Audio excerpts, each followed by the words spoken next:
start on page 325, and this whole section is just not the most fun thing I ever read. I don't know what y'all thought about this, but if somebody would read we're in chapter 22, verses 41 through 46.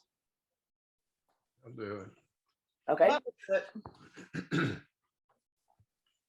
When the Pharisees had come together, Jesus asked them a question. What is your opinion about the Anointed One? Whose son is he? David's son, they said. He said to them, how then does David in the Spirit call him Lord, when he says, the Lord said to my Lord, sit on my right hand till I put your enemies beneath your feet.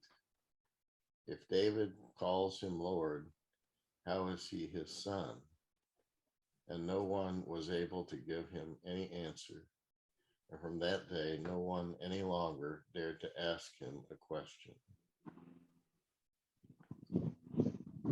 Barclay, paragraph after this, Barclay talks about, and he's putting words in my mouth, which I don't care for sometimes. But he talks about people don't understand this rather obscure statement that we can at least feel the air of awe and astonishment and mystery. Did y'all feel awed and astonished there? I guess that's one way to look at it. Yeah.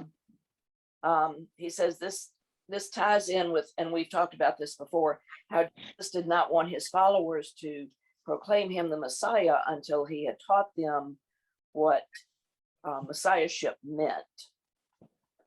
And back then, the Messiah frequently was thought to be the son of David, which was an indication that they thought it was a worldly, powerful, military type of Messiah. And so this is Jesus's strange roundabout way of saying, that's not what this is all about. If the Messiah is David's son, you don't call your kid Lord, apparently. So he's trying to say Messiahship is not to be thought of in terms of Davidic conquest, but in terms of divine and sacrificial. So here Jesus makes his greatest claim. In him, there came not the earthly conqueror who would repeat the military triumphs of David, but the Son of God who would demonstrate the love of God upon his cross. So I don't think anybody ever really figured it out until after the resurrection. I think all the way up to that point, they're sitting there going, huh? I don't get it. Of course, if we'd been in their shoes, I think we would have had the same problem. Good morning, Bernie. Good morning. Any comments about that section? I think what I got out of it was, up until now, everyone was saying, son of David, son of David. And here Jesus is saying, that's not the correct nomenclature, that it's son of God. Yeah. And that's how he should be seen, is son of God. Yeah. Okay, then the next section, Barclay spends several pages talking about the scribes and the Pharisees. And before we get back into the Bible, he gives a great history about these two groups. And I thought it was very interesting, very true. He starts out and says, nobody ever pays attention if a crotchety, cranky, always pissed off person is walking around with a bad temper. That's who they are. You're used to it, and that's just how they are. But on the other hand, if somebody who's always happy, who's always peaceful, gets angry, that's startling. Why is this person who's never been angry, why are they mad? So they're saying that when Jesus gets mad, that's why people paid so much attention to it, because it was so rare. And so then we go into talking about the Pharisees, And they had a saying that Moses received the law and delivered it to Joshua. Joshua delivered it to the elders delivered it to the prophets, and the prophets to the men of the great synagogue. The Jews had a deep and lasting sense of continuity about their religion, and all of it was based on the 10 Commandments. And so they were just very much tied into that law. And even though political power was obviously not possible, they still had that law. And to them, it was the very word of God. And it was a precious relationship to them. So then Barclay says that under Ezra and Nehemiah, they had been exiled, and then they were able to come back to Jerusalem, and they rebuilt the city and took up their national life again. And when that happened, there came a day when Ezra, who was a scribe, took the book of the law and read it to them. And there happened something that was nothing less than a national dedication of a people to the keeping of the law. And from that day, the study of the law became the greatest of all professions. And that study of the law was committed to the men of the great synagogue, who were the scribes. And I read somewhere else years ago that this dedication to the law in their minds was a type of insurance to keep them from being exiled again. They believed that they were exiled, that God allowed them to be conquered and taken out of their homeland because they had broken God's law. And they definitely took it too far, way too extreme, but that was kind of what started this. It's like, if we keep the law, this won't happen to us again. So we need to keep the law. And then it got to the point the law was what was important. The minutia of the law became important and not the spirit of the law. And they got so picky that Barclay tells us it took more than 50 volumes to hold the mass of regulations which resulted from the scribes. Can you imagine trying to follow 50 books of course, we don't know how big the books were, but even 50 small books is a lot of minutia. It's like reading some of the things you have to sign to use a online app. There's 30 pages of one type, and whoever reads it. I wonder, how many read the law. Yeah, I think I've read maybe, 5 pages of that stuff, which is probably what they're counting on. So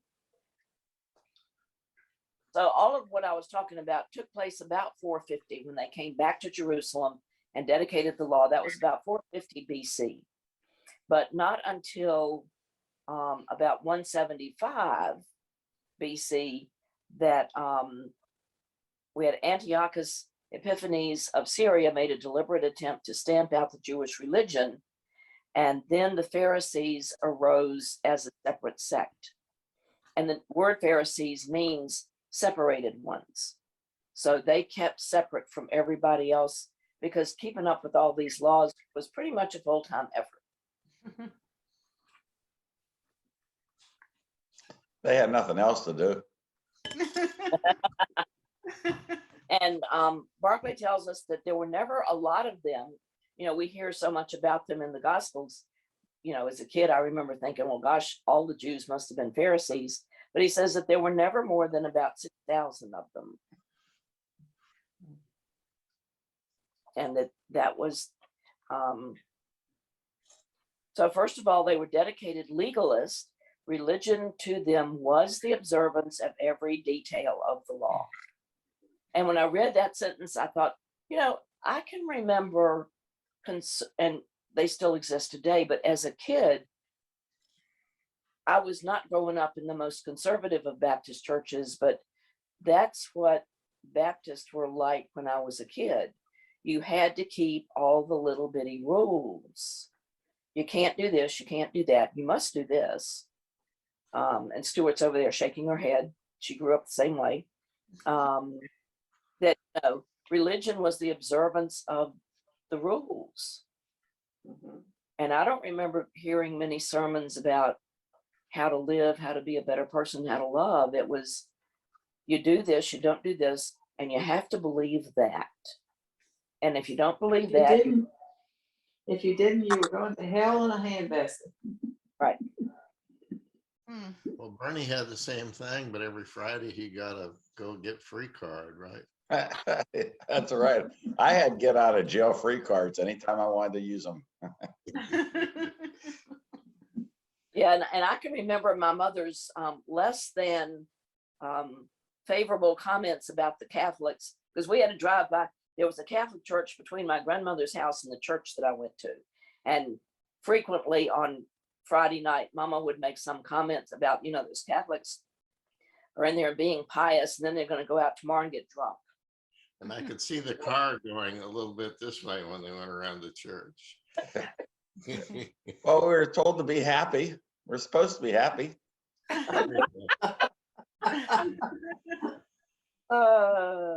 Yeah.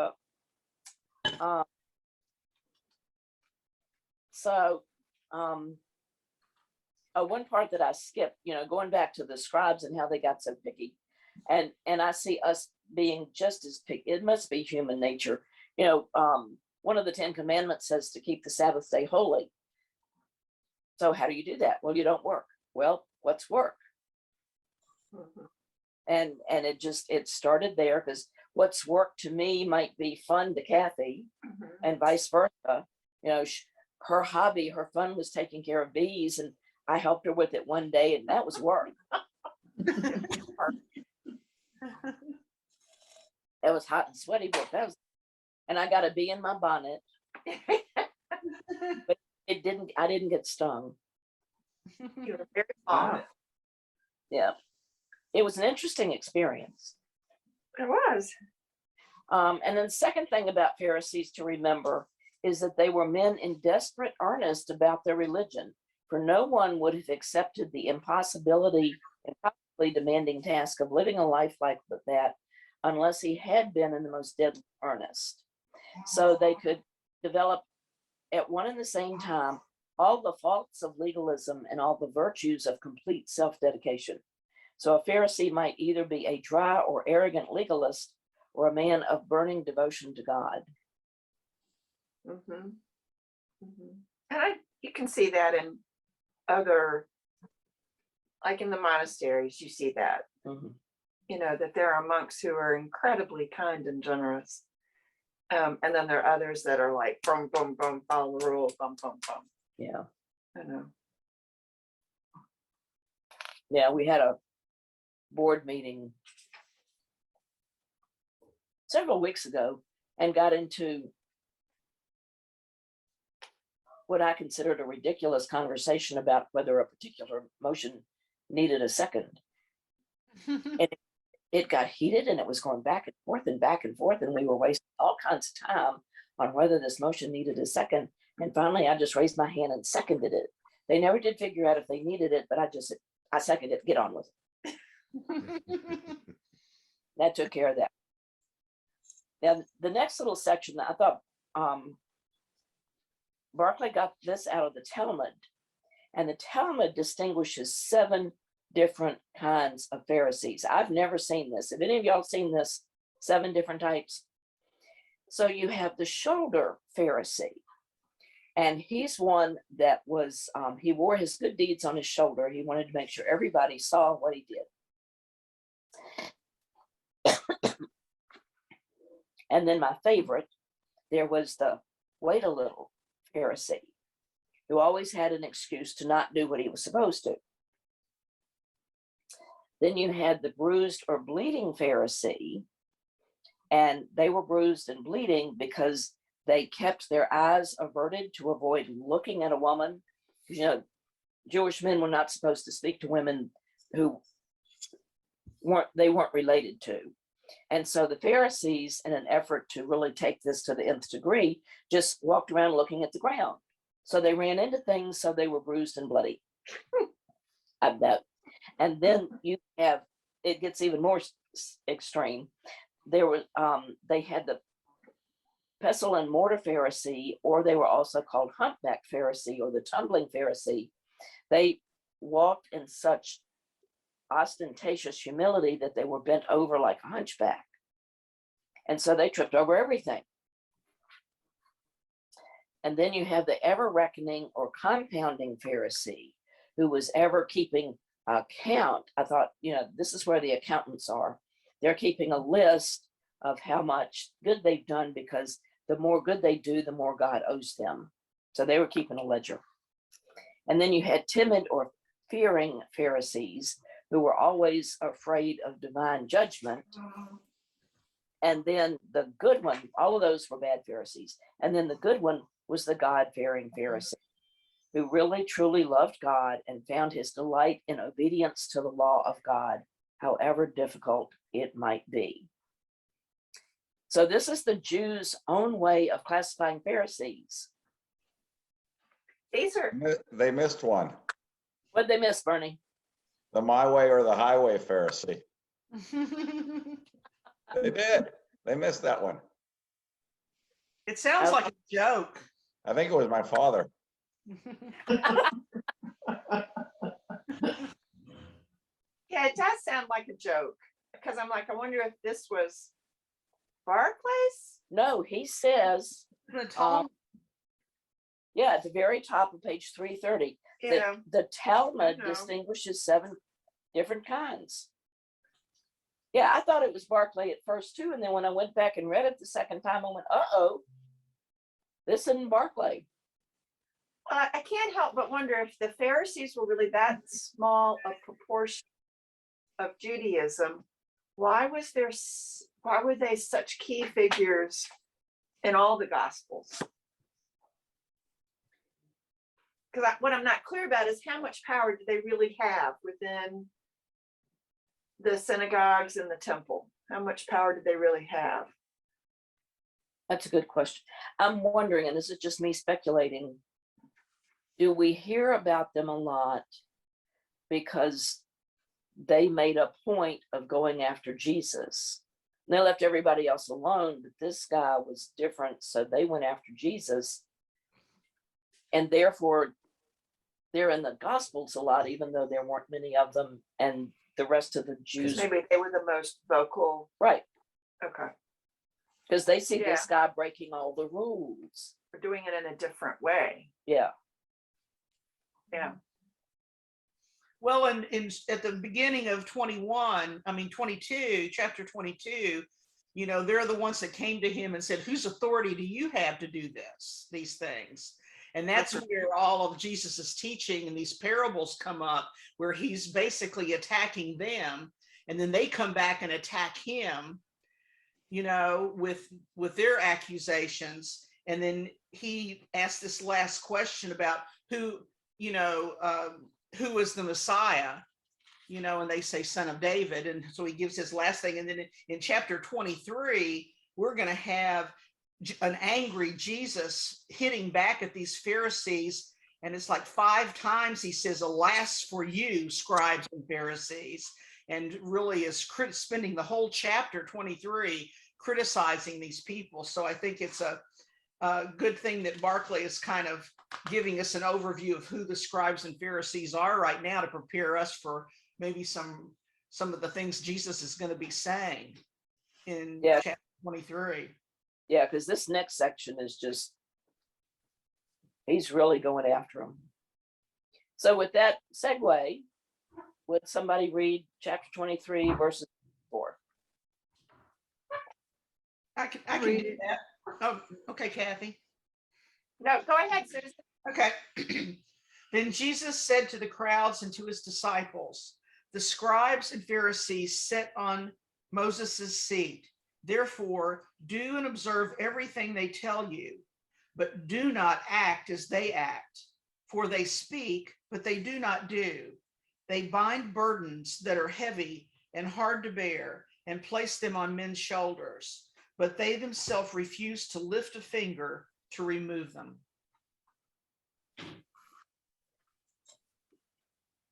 And Barclay again here repeats what I read a little bit ago about how God gave the law to Moses.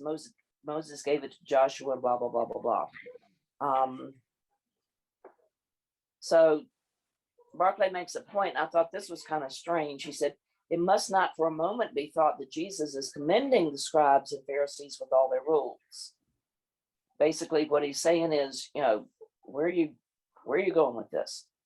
The whole of the 10 Commandments are based on two great principles. One is reverence for God, for God's name, for God's day, for the parents God has given us. And then they are also based on respect. Respect for an individual's life, that person's possessions, personality, good name, and for oneself. These principles are eternal.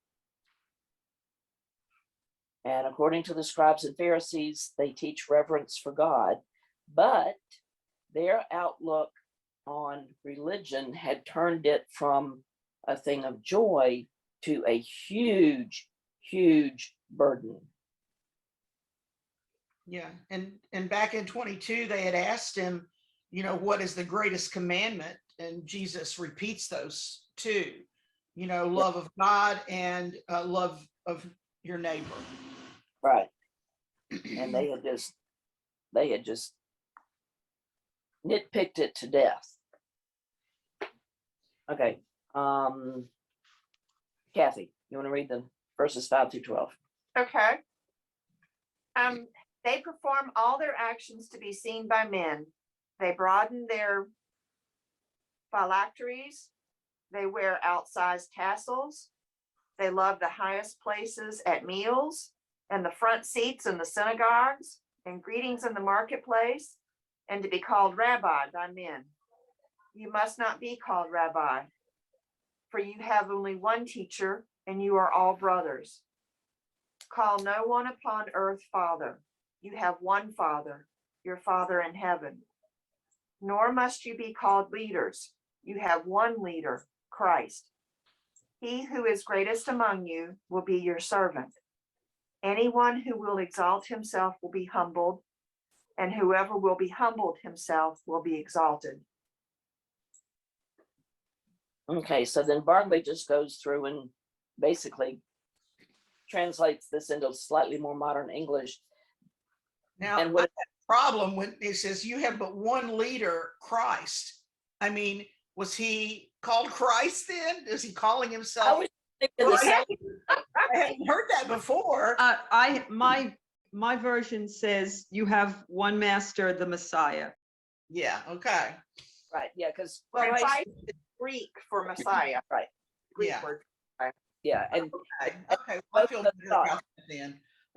Yeah. I had most of those thoughts at the same time. I thought, was he called Christ at that point? I thought he was called Messiah, and Messiah was Christ. So yeah, Okay, got it. I yeah. feel better. So they were just ostentatious. And one of the things they did, they wore a little box on their forehead that had little scrolls in it with 4 verses. I'm sorry. Are these what are now called the Hasids? Yeah. I have no You mean idea. the Hasidim are the ultra Orthodox. Yeah.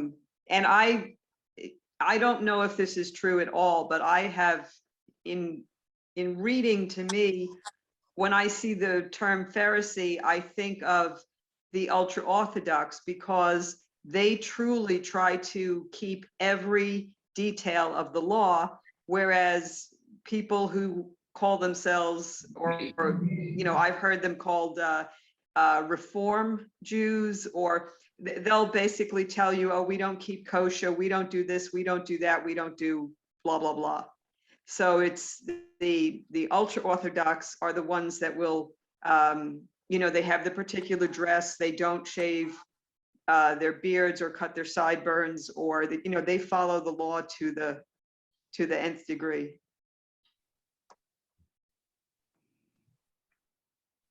Okay. Not only did they wear a little box on their foreheads, they also had one on their wrist. And these boxes were worn every day except the Sabbath and special days, which to me sounded backwards. I would have thought you do something weird like that on holy days, not normal days. But So the reason I ask about the Hasids is I see, on TV images of people like that and going to the wall and having those little boxes and the thing that they braid around their arm and all that stuff. So it sounds like it very possibly is. braided. I don't know. Yeah, I need it. Huh. Yeah, Kathy and I are saying we've never noticed those boxes. I'm gonna have to start paying more attention. And they do all this bowing and Yeah. I see that. I guess I had always thought that the Pharisees were kind of the leaders of the Jewish, group, but that's not right. Well, I look at this, we always hear the Pharisees, but of course there were so many Jews who were not Pharisees. So when it just says the Jews, which it does occasionally, but not nearly as often as the Pharisees, does that mean everyone else who were not Pharisees but Jewish? Mhm. Or is the Jews used interchangeably with the Pharisees? No, I think when Yeah. they're talking to everybody. If there were only 2,000 Pharisees, there were certainly a lot more Jews. It was 6,000, but still there were a lot more Jews. Yeah. Were the Pharisees rabbis? No. Okay. No, rabbis were somebody correct me if I'm wrong here, but I think rabbis were leaders of the synagogue and they were teachers. And the Pharisees their aim wasn't to educate anybody. It was just to keep the law, keep themselves separate and keep the law. The sheriff. Yeah. Hmm. Although they go after Jesus saying, why are you doing this? You're breaking the law. You're breaking the law. I don't know that I've ever read anything that said they saw their job as going out and shaking their finger at everybody. You're wrong, you're wrong, you're wrong, you're wrong. When I read that, Pharisee meant separate ones, I take that to mean that they really kind of pulled away from most people. I don't know. Well, I always thought they were the intelligentsia of the I Jewish think faith. that's for the scribes. I thought the scribes were more like the low priest rather than high priest. well, the ultra Orthodox, they do not, they do not mix with the other quote Jews from my experience. They are very much separate. They are, they don't say you have to live like this, but they keep themselves separate. So I always thought that it was always stressed that Paul was a Pharisee because therefore his conversion was all the more miraculous, because he would have been there would have been so much that had to change within him and his beliefs in order for him to become, a major disciple of Christ. Excellent point. Mhm. Good point. And I thought the scribes they were the ones that knew how to write, and they were just sitting there copying books Yeah. all the time. But then they became so knowledgeable about the law because they were sitting there writing it all day that they got a little uppity, with what their knowledge was, and people would come to them and ask them questions, about the Right. law. And I always assumed that since they were scribes and could read and write, that by definition they were reading and writing. So that would make them more educated than the average person, I think. That might, as an aside, that might be an interesting study for a week or two after we finish this, in terms of really figuring out the difference between scribes, Pharisees, regular Jews, Sanhedrin, the different segments of the Jewish population. Yeah, the structure of the Jewish people and religion Yeah. in Jesus's time. Yeah. We ought to try to get somebody who is Jewish to join us for that. Jack Spiro. That would be interesting, yeah. Anybody know any I wonder if Philip Baum would know anything about this. Do we have any idea how active he is? Also, we have some people at VCU. Bud knows Jack Spiro at VCU. And he's a rabbi. Oh, So Well- whether or not he might, if he can't do it, he might recommend something to us or a book or something. okay, yeah. I'm sure there's books about Judaism at the time of Christ. Yeah. Most I might- interesting encounters I saw was one of the Bible thumpers down on the main plaza at VCU was beating everybody over the head with the Bible, and Jack came up and sat there for a while and listened to him and asked a few questions, and it was really interesting. And then Jack walked away shaking his head. Mhm. Very knowledgeable. Okay, Barclay finishes this section with this. The intention of the Pharisees was to dress and act in such a way as to draw attention to themselves. The attention of Christians should be to obliterate themselves, so that if others see their good deeds, they may glorify not the Christians, but their Father in heaven. Any religion which produces ostentation and action and pride in the heart is a false religion. I think I would take exception to that last sentence, because I think that's a personal problem and not a religion problem. But but I can think of a number of churches Okay, that do what Barclay is talking about you shouldn't be doing. Like the That's true, whole yeah. prosperity gospel oh yeah, mindset, So I think there's a number of examples of, yeah, maybe not the faith as a whole, definitely subgroups. yeah, Yeah. Oh, it's Okay. one of the problems I have with humanism, the theology of humanism. What is humanism?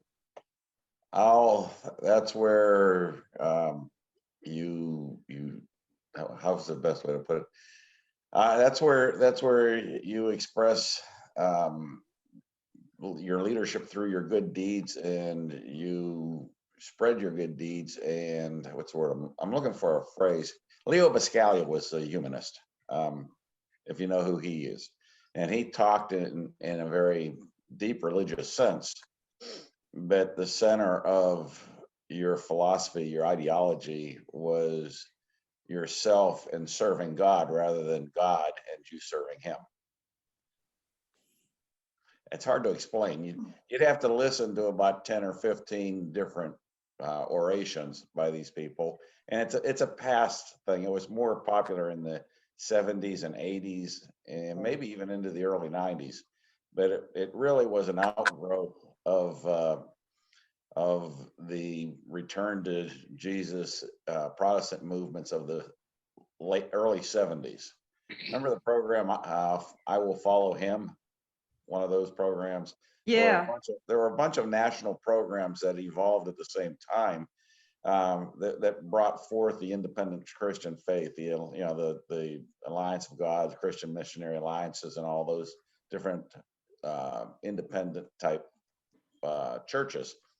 And some of them were founded more on a humanistic approach rather than a true theology. So that's where that came from. Does that make sense?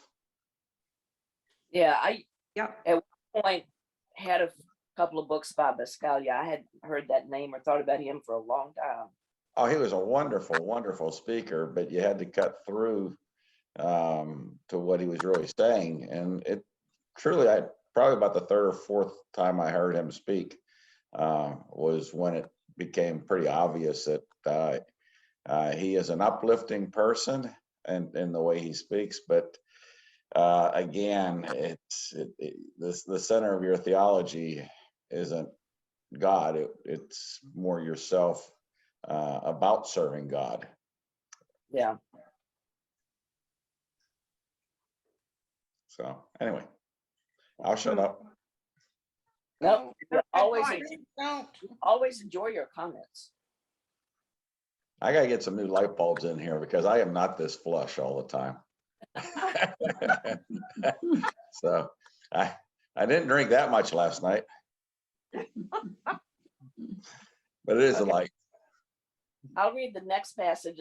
Barclay really cut this book into little bitty pieces. His next section is only one verse. This is verse 13 out of chapter 23. Alas for you, scribes and Pharisees, hypocrites, for you shut the door to the kingdom of heaven in the face of the men. You yourselves are not going into it, nor do you allow those trying to get into it to enter it.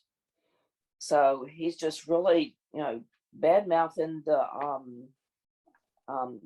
Pharisees that, and here Jesus directs a series of 7 woes against them. And Barclay talks about Jesus's wrath, and it's not just anger. The Greek word was, I have no idea how to pronounce it. It's nothing but vowels. And he Where said, is it?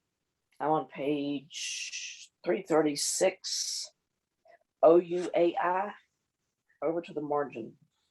Oh, yeah. Yeah, you want to Oh. pronounce that? It's nice having some OEI? Hmm? Oh, wait. OUI. OUI. Nice having somebody to Greek in here. It means woe to you, but it's not just wrath, it's also sorrow. There's righteous anger, but it's the anger of the love of the heart, broken by stubborn human blindness. The word hypocrite shows up here again and again, and it means one who answers originally, and then, how words change their meaning. It became the word for actor, which then became the word for pretender, because actors are pretending to be something they're not. And so to Jesus, the scribes and Pharisees were acting a part, they weren't really living it. And they were just trying to get people to look at them and say, oh, look at how wonderful they are. The Pharisees preferred their ideas of religion to God's idea of religion. So they'd forgotten the basic truth that they would teach each other's. They had to listen first to God. The gravest danger which teachers or preachers encounter is that they should turn their own prejudices into universal principles and substitute their own ideas for the truth of God. When they do that, they are not guides, but barriers to the kingdom. For being misled themselves, they mislead others. So Jesus was really giving it to them, saying, it's bad enough that what you're doing yourself, but you're keeping other people from God.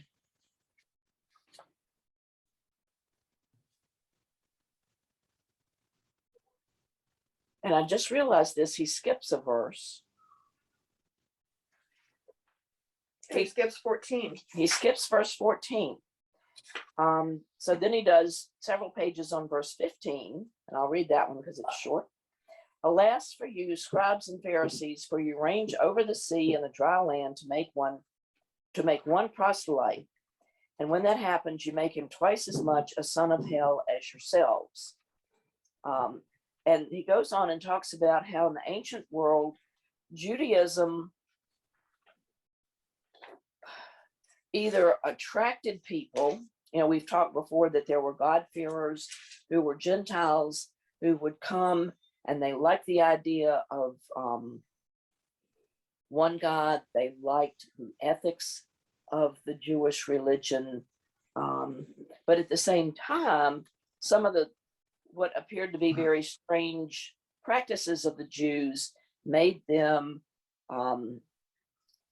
a target of anti-Semitism. I mean, it was a problem even back then. Said there were no more hated people than the Jews. Their separatism and their isolation and their contempt of other nations gained them hostility. In fact, part of their religion was that they were not going to marry outsiders. Mm-hmm. So do you Yeah, have, so verse 14 is not consistent in all the old manuscripts, so that's why it's left out. Apparently it's not verse Okay. 14. Some of the old manuscripts put it after verse 12, that kind of thing. So it apparently was an insertion. And it's another woe is you. Woe to you, scribes and Pharisees, hypocrites, for you devour widows' houses, and for the sake of appearance, you make long prayers. Therefore, you will receive the greater condemnation. so just more of the same? A little different tone. You take widows' houses, all right? Yeah. So anyway, there, I just gonna say this Bible doesn't have 14 either, but it has it as a footnote at the bottom, just like Kathy read. Yeah. Yeah, the NRSV has it. The RSV has it as a footnote. yeah. So some people thought the Jews were awful and were very hostile toward them, and yet other folks really were attracted to the religion. And the attraction was on two levels. You had the God-fearers who would worship, and they like to follow some of the practices, but they didn't keep kosher, they didn't get circumcised, they didn't get into the ritualistic stuff. But then at the extreme, you had people who were proselytes, and they did, and that word means one who has approached or drawn near, and they were a full convert who became in the fullest sense, a Jew. And Barclay says, and this happens frequently, look at Paul actually, the most converted, not that I'm calling Paul a pervert, but the most converted become the most perverted. A convert often becomes the most fanatical devotee of a new religion. And many of the proselytes were more fanatically devoted to the Jewish law than even the Jews themselves. Mm-hmm. Well, you can see that in Christianity, Right, you see it, any religion. yeah. And actually any activity, the newcomers are the most excited Mm-hmm. because it is new to them. And so you get excited over, I remember, and I probably talked about this before, I had a neighbor right after I got out of college and moved back to Richmond. I had my next door neighbor, she was pretty close to my age, but she had not grown up going to church. And so she was a new Christian, and she was so excited about it. And we went to the state fair together, and there was one of these, I don't remember what booth we were in, but there was a place where you could take a test on the Bible. And I don't know that I was even going to church at that point. I was real, so I'm a Christian, big deal. My first place to go to church after I was born, I went to church. And so we took this test together, and it was multiple choice, and we'd read the question, and she'd say what she thought the answer was, and I'd go, no, that's not right. I'd answer it, and I'd be right. And after 10 of these questions, all of which she got wrong, all of which I got right, she looked at me as if I had grown an extra head out of the side of my neck and my skin had turned green. Because it didn't make sense to her that I knew so much and could be so nonchalant about it. Yeah. But she had the new, and I was jealous of her excitement. I thought, gosh, I wish I could be that excited over my faith. And then the more I thought about it, I thought, well, I'm not excited about breathing. And my faith is as internal to who I am as breathing. I don't think about breathing, I just do it. I don't consciously think about my faith. I just hopefully, occasionally live it. So I made myself feel better with that. Claire's laughing at me. No, I'm just like, oi, does that make me a pervert? You might be thinking that. Oh. No, Claire, it doesn't. No. Phew.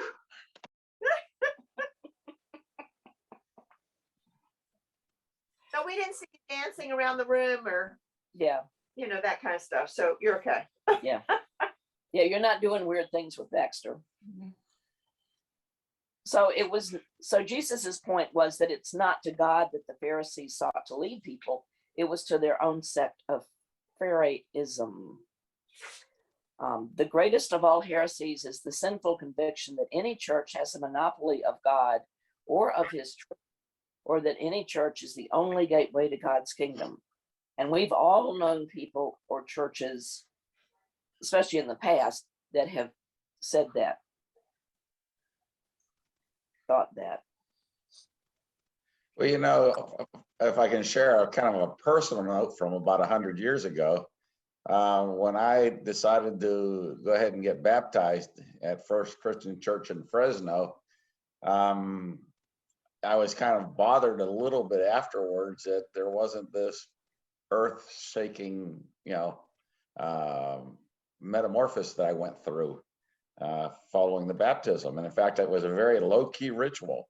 I did not want it. I called the minister up on a Thursday afternoon, and Thursday night was baptized. And he and Jamie and two other people that happened to be there were there. But for the next week or so, I thought, I'm thinking, okay, what kind of positive cataclysmic mentality am I going to have?